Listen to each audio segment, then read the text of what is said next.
Steve here. It's the show where I answer your questions, and this week my first question comes from the man they call Jane, who says, "Hey Steve, I've been considering starting a YouTube channel for a while, and I'm really inspired by you, especially with how you manage to consistently keep a near daily upload schedule.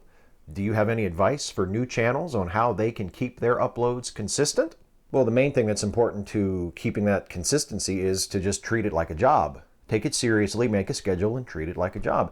And if you put the work in, I mean, the rewards are obvious.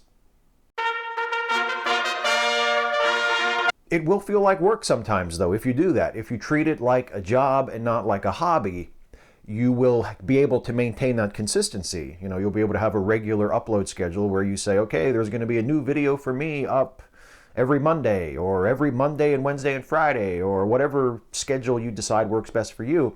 But that will then lock you into a regular production schedule where you also have to be making videos on the days that you decide you have to make them in order to get them up on Monday and Wednesday and Friday, or whenever you decide that you're going to publish your video. So it locks you into a schedule that enables you to keep that regular production going and keep that consistency so that people who become fans of yours can expect, oh, he's going to have a video up today, you know? But it makes it feel a little bit like work. So if you're looking at starting a YouTube channel more as a hobby, you might strike a different balance. You might decide, you know what, maybe I'll forego having the rigidly consistent upload schedule, and I'll just make a video every once in a while whenever I have an idea for one, and you won't have that regularity, but you'll have spontaneity, and it won't feel as much like a job.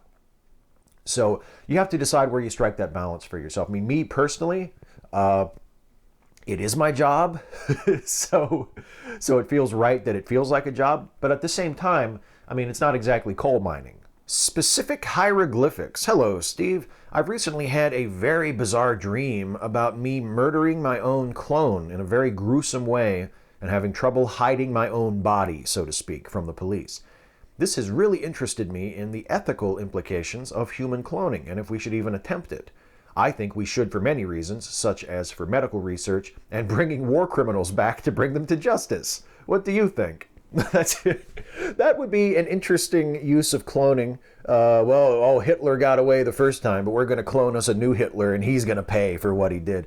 But of course, that's not how it works. A clone would be their own separate individual. If you cloned Hitler, you'd have a completely new person who would just be genetically identical to Hitler, who would not be responsible for any of Hitler's crimes and would not even necessarily grow up to be the same kind of person as Hitler. Probably wouldn't even wear that mustache. At least let's hope he wouldn't.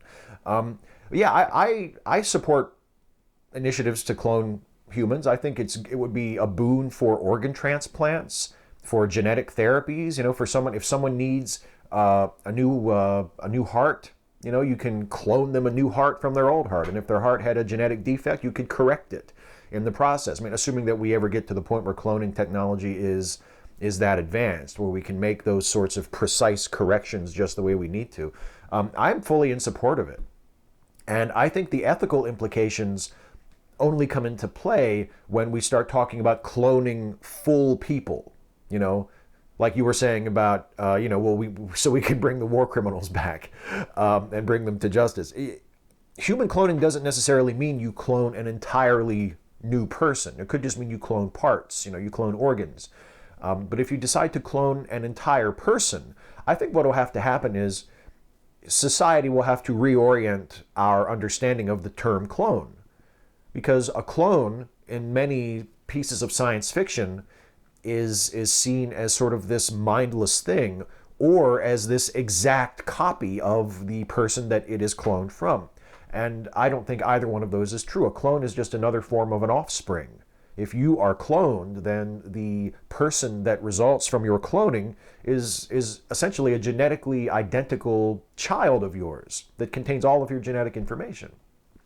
And I think if we reoriented our view of clones to mean that, as opposed to meaning, you know, like the Star Trek version or the classic sci-fi version, then I think it wouldn't be as much of a moral dilemma. I think it would just be viewed as another means of human procreation. Cory Donaldson, I know you don't believe that ghosts exist, but would you ever spend the night alone in one of the world's famous so-called haunted houses or castles just for a dare? Or would you go, fuck this, I'm out of here after hearing a strange noise? No, I think that sounds like fun. I would love to do something like that. I have people in my extended family who claim to live in a haunted house, who live in a really old farmstead that dates back to the 18th century, and they claim that they have ghosts, and I would love to spend a night in that house because I'm confident that that I wouldn't see any ghosts, because I don't think there's such a thing as ghosts. Also, I've been on Antietam Battlefield many times at night. Shh, you're not supposed to go there at night, but I have. And I've never seen any ghosts. I've never heard any noises that I couldn't account for that I thought might be supernatural. There are occasionally groups of people, self-proclaimed ghost hunters, who are allowed by the Park Service to spend the night on Antietam Battlefield and to bring their instruments and record things and try to look for the spirits of fallen soldiers from the Battle of Antietam. And as far as I know, no conclusive evidence has ever been gathered. And if I were invited to go on one of those expeditions to spend the night in the proximity of Burnside Bridge or the Bloody Lane or some other part of the battlefield where there was just awful fighting and there are said to be ghosts haunting the fields to this day, I would be totally up for that. Because I don't think there's any such thing as ghosts. I mean, I think it would be fun. It would be fun to spend the night on the battlefield. But I don't expect to find anything supernatural or anything spooky, because that kind of shit just doesn't exist. And I'm not scared of it. I'm not scared of dead people. I'm scared of living people. But yeah, I would love to do something like that. Radical Bacon. George W. Bush has a new book out, a coffee table book full of his portraits of disabled post-9/11 veterans. I have feels about this. I mean, it's a book full of portraits by the person who, by and large, sent them there. They're okay. Bush admits that he's a novice, which is far more than we could expect from our current president. But there's this particular lack of self-awareness that bothers me. I can't quite put my finger on it. Have you seen it? And if you have perused it, what do you think of it? I think I feel very much the same about it as you do. I haven't actually held the book in my hands and browsed the book itself, but I've seen a few of the portraits that are in the book. And I mean, I'm not an art critic. The paintings themselves seem fine to me. Nothing groundbreaking, like nothing that I'm going to be haunted by for the rest of my life, but nothing that I would be embarrassed for people to see if I had painted it. You know, I mean, they're not embarrassingly bad or anything, but yeah, the idea that the president who sent many or perhaps all of the subjects of those paintings into harm's way, into wars that did not need to be fought, is a little troubling. You know what I mean? Is a little disorienting. And yeah, to me that would taint the project for me. If Bush were to say, you know what, this is my way of atoning. I admit that I have a responsibility for sending these people into harm's way, and this is my way of saying, I'm sorry, and I want to show your courage and your bravery for the rest of the world, then that would be very different. But if it's just Bush saying, hey, look at the courage of these brave soldiers, and he's sort of ignoring the fact that he's the one who gave them that opportunity to be brave or be horribly maimed or killed, that's a very different thing. So yeah, I share your ambivalence about it. If Bush did have that layer of self-awareness where he was saying, look, I feel remorse for my role in sending these people into harm's way. I feel remorse for things I did as president, and I want to atone for it in some way by putting the spotlight on these people. I think that would be very different. But that's not what he's doing. Dr. Babylon, Steve, should we be thankful that the president is spending so much time golfing, tweeting, or watching cable news instead of actually doing his job? Considering his objectives are terrible, should we be grateful for his incompetent management style and laziness? Also, why do you think Republicans haven't impeached Trump yet? Should we be grateful considering Mike Pence would probably be more efficient? It's kind of difficult for me to answer that question, because if you imagine that Trump is more competent and engaged, then you're basically imagining that Trump is an entirely different person. Like those qualities just aren't a part of him in any way that he has ever demonstrated. So, you know, to imagine, oh, what if Trump wasn't an incompetent, poorly informed fuck up? Well, that's who he is. It's like saying, imagine if Superman couldn't fly. Well, then you don't have Superman anymore, you know? Or no, that's a bad analogy. I don't want to compare Donald Trump to Superman. Imagine if the Joker wasn't insane and didn't murder people, you know? It's not the Joker anymore. Imagine if Donald Trump had his head in the game and made good decisions. We're talking about a completely different person.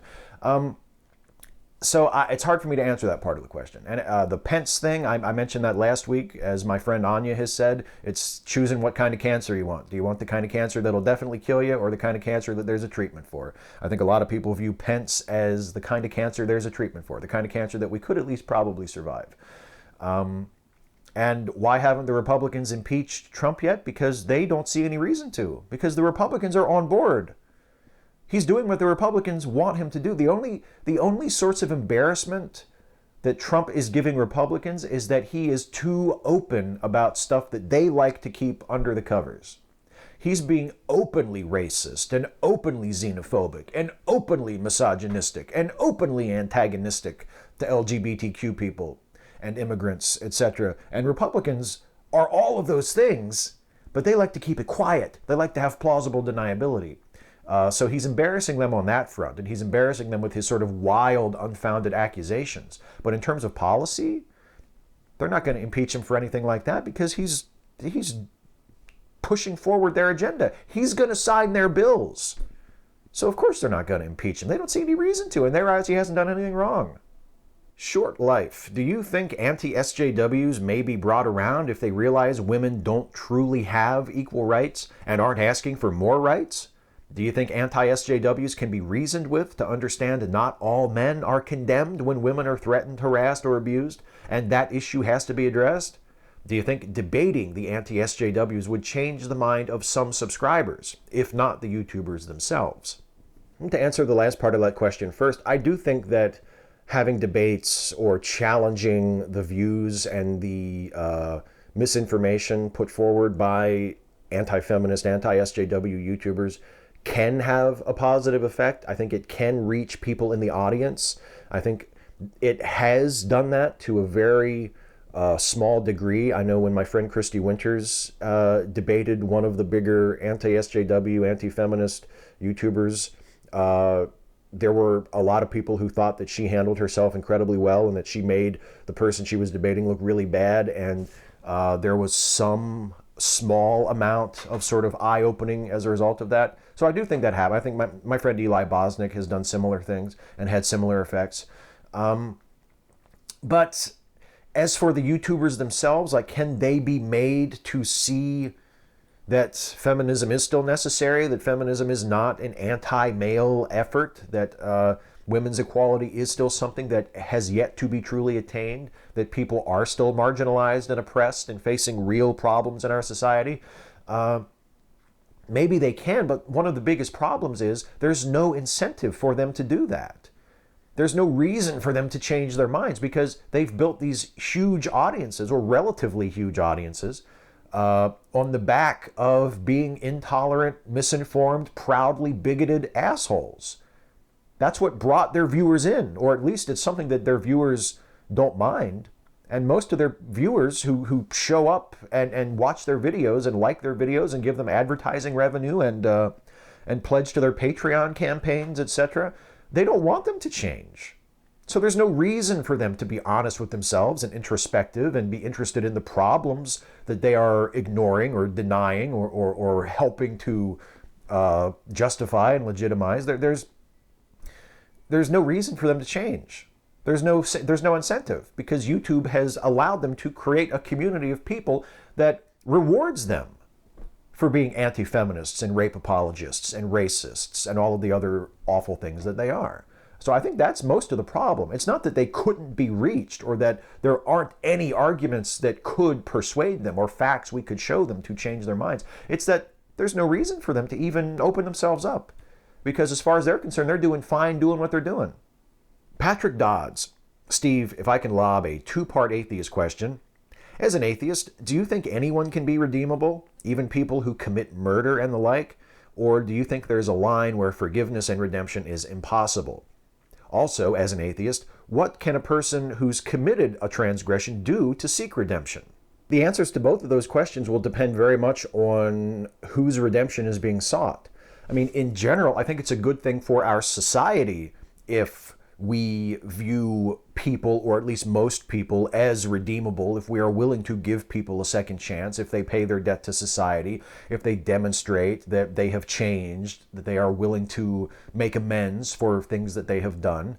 But it depends very much on whose redemption they are seeking. You know, for me personally, there are things that it's not so much that I'm not willing to forgive certain things, although I guess that's practically the result, but there are certain things that if people do, or people say, or people do to me, or people in my family or my friends, that makes me just cut them out.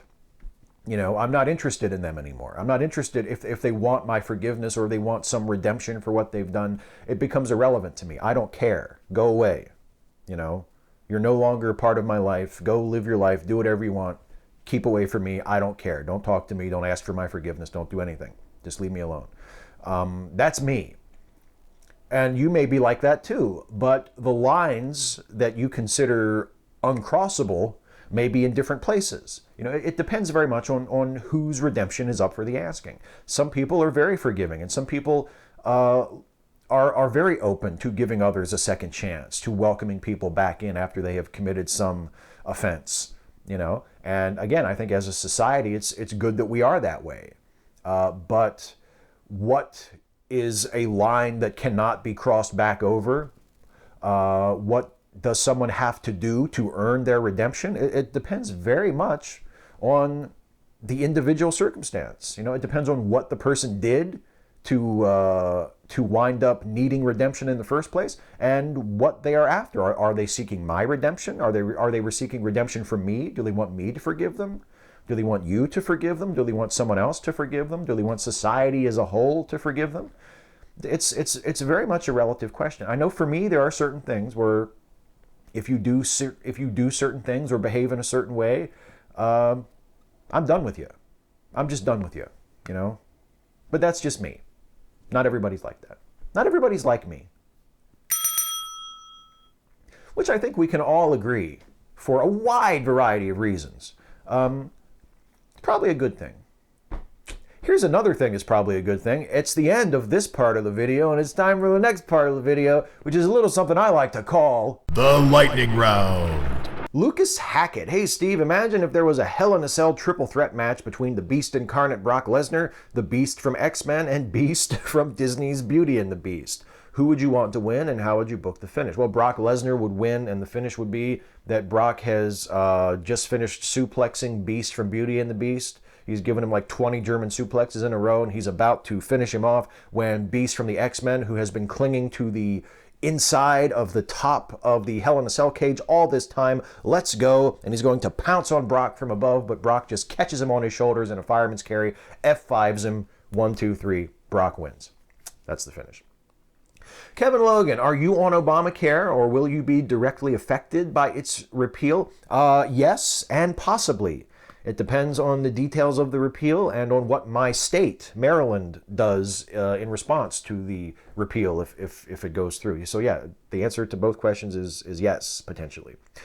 Sabrina Lozides Meredith, in honor of the 20th anniversary of Buffy the Vampire Slayer, what is your favorite episode of the series, and who is your favorite character and why? Also, Angel or Spike? Oh God, that last one is a tough one. It's going to rip my heart out to answer that. But favorite episode, I guess everybody's favorite episode, or most everybody's favorite episodes, are either the musical episode or the one with the Whisper Men, the Gentlemen, Don't Say a Word, I think it's titled. And I mean, I gotta say it's probably that one. That's a great episode. One where it's silent for pretty much everything from the start of the second act on. You know, where nobody says a word. Actually, it's been a while since I watched it. It might be silent for the entire thing. I can't remember. It's been a while since I watched it, and it's my favorite episode. But that one. And, oh, God. Spike, I guess. Spike. But damn, I love Angel. But if I have to choose, I guess I choose Spike, yeah. John Brockman. I've heard that in spite of her work in the execrable and anti-human piece of misogynistic trash Twilight, Kristen Stewart is a genuine artist who has been doing a lot of excellent work elsewhere, holding her nose through Twilight just for the recognition it would get her. Have you watched any of her stuff, including Twilight? Have an opinion? I haven't watched any of her recent stuff like Clouds of Sils Maria or Personal Shopper, where she's gotten just rave reviews for being a great actress. But I did see all of the Twilight movies, and you're right, they're complete garbage. But I thought she was okay in them. I thought she was fine. I thought, she's probably doing the best she can with this fucking terrible material. And she appeared in other movies before Twilight that impressed me, that I thought she was good in. She was in a supporting role in overall a pretty bad movie about, 12 years ago called The Safety of Objects, but she was good in it, and she's popped up here and there in other films too, pre-Twilight, that I thought she was good in. So I think she is a good actress, and I'm interested to see some of her more recent work to see how she's come along, because it doesn't surprise me at all that she's turned out to be a good actress. Captain Andy, what exactly do you think we are supposed to believe is alternative about the alt-right? From what I could gather, they just seem like the right. Yeah, that's it. I mean, I guess the major difference would be that they tend to skew younger demographically, and they're less overtly religious. So if you want your white supremacy without the Christianity, the alt-right is for you. That's really the only major difference. I mean, in terms of ideology and in terms of the way they view the world, there's no difference between the right and the alt-right. It's the same shit. It's the same shit in a different package. Spaz Fox. Maybe it's Stockholm Syndrome, but the more I rewatch episodes of MST3K, the more things I find to like about a lot of the movies. With the exception of the kaiju films, do you find any of the MST3K movies to be unironically entertaining, or good even without riffing? See, it's that unironically that trips me off. There are a lot of films that have been the subjects of MST3K episodes that I can enjoy without the MST3K jokes in there, but it's all ironic enjoyment. I mean, I'm enjoying them because they are terrible movies that are nonetheless entertaining.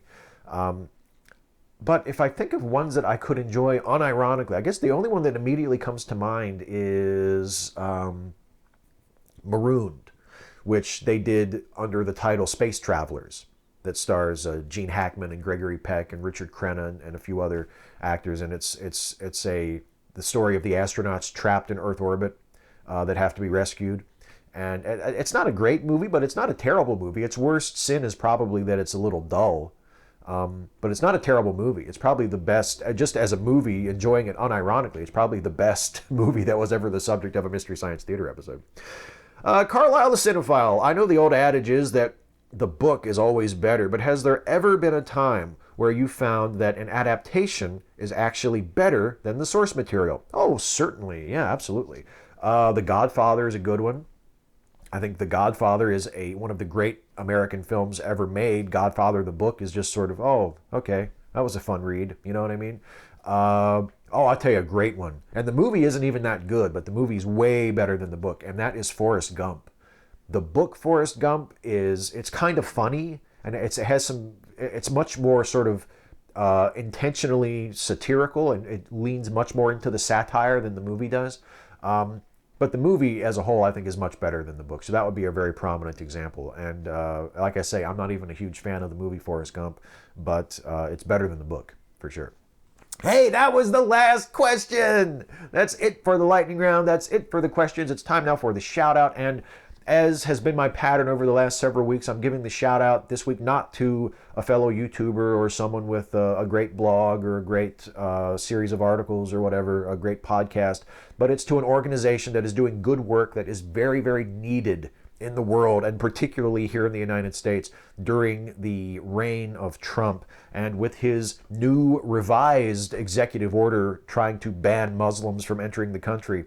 I felt it was important to put up for your consideration and attention and support another organization that is about representing the rights of immigrants and refugees. And this week, the shout out goes to the National Network for Immigrant and Refugee Rights, which is an organization based in Oakland, California, that advocates for immigrants and refugees regardless of legal status. And they have also been supporting efforts to fight Trump's immigration policies, including his building of the wall.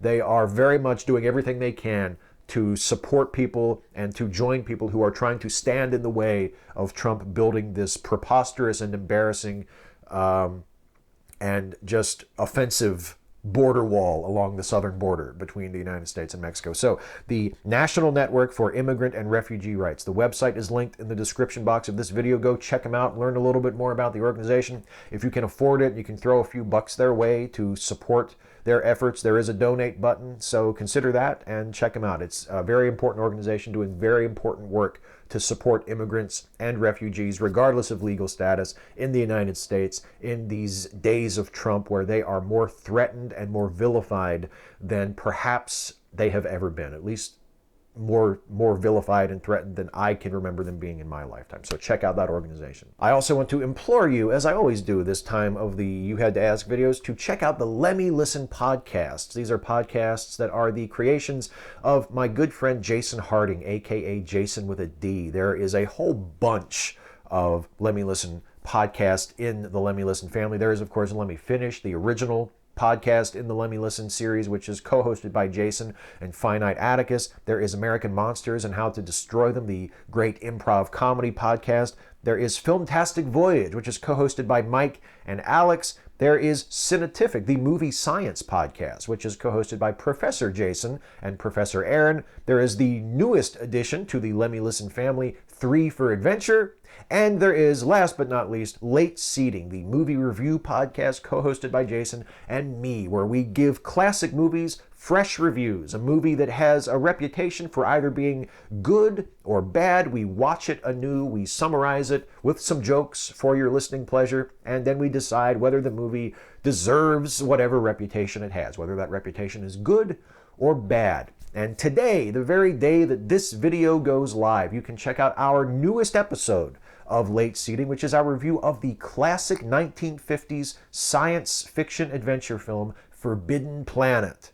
That's right, the Robbie the Robot story. It's actually not about Robbie the Robot, but if you've never seen it, you'll find yourself wishing it was about Robbie, because Robbie the Robot is awesome, and this is his motion picture debut. So you can listen to our review of the classic Forbidden Planet. You can listen to all of our past reviews of classic and not so great films. You can listen to all of the episodes of all of the Lemme Listen podcasts by going to lemmelistenpodcast.com. And I really hope you do. I don't think you'll regret it. That's it for me, everybody. I am done. I am out of here. I want to remind you, as I always do, to please leave a comment on this video to ask me a question for next time. Because in order for me to do this, you have to ask. So ask me anything about anything. Nothing is too serious. Nothing is too silly. I will answer as many of your questions as I possibly can in the next video. So please do leave a comment on this video asking me your question for next time. And until next time, take care, everybody. Hey folks, one more thing before I go. Thanks as always for watching, and if you enjoyed this video, please do like, share, and subscribe. And also, please consider helping me to make more videos like this one by supporting this channel through Patreon. You can go to patreon.com/Steve Shives to become a patron. Thanks again for watching, and I'll see you next time.